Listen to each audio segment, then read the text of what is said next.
Have you ever found yourself hiking downhill and having your toes hurt? It's a pretty common problem among any hikers really, but new hikers as well, who are going down steeper terrain than they're used to. So I'm going to give you 10 tips to alleviate this problem or prevent it and hopefully help save your toenails. So first off is to use trekking poles. The trekking pole, most new hikers think this is what grandpa uses to walk around the woods. This is actually one of the greatest tools in the woods. You can help put your footing down lower than you can actually reach, get you through precarious places, but also save your toes. You can use these essentially like crutches. If you're using 2 trekking poles, you can lift your weight off of your toe as you're going downhill. Now, depending on the steepness, you might not be able to do this, but you can definitely use 1 trekking pole and lean into it and then just slide your 1 foot down if you have just 1 toenail hurting. If they're both hurting, that's a worse situation, but either way, you can still kind of crutch your way down, put your hand on a rock, put a trekking pole down, and kind of noodle your way down the mountain. This will definitely save your toes going downhill. It also save your knees and just your legs in general. So I highly recommend getting trekking poles.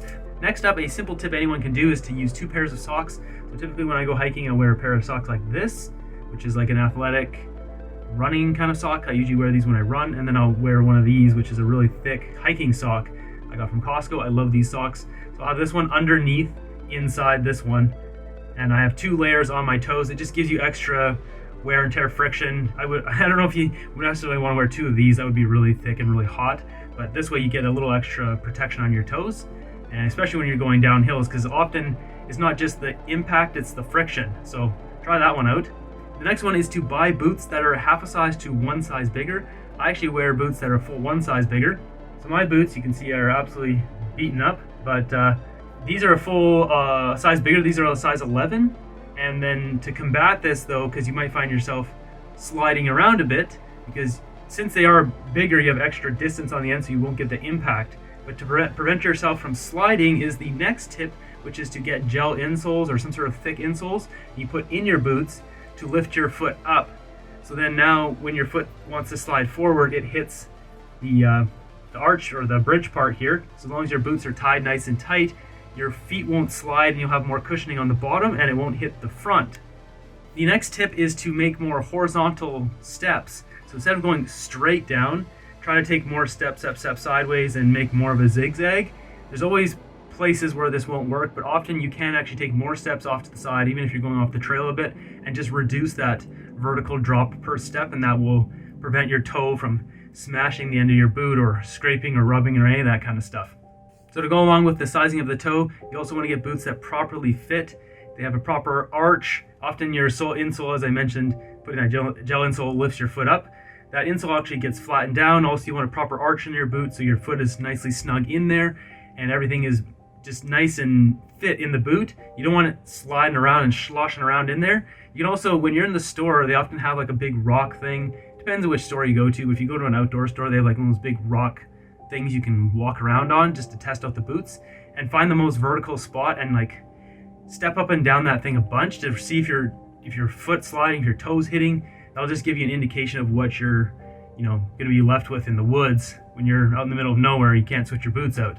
So the next tip, I think most people think is really weird. I don't care, I do it. Not a lot, but when I need to, is to descend in reverse.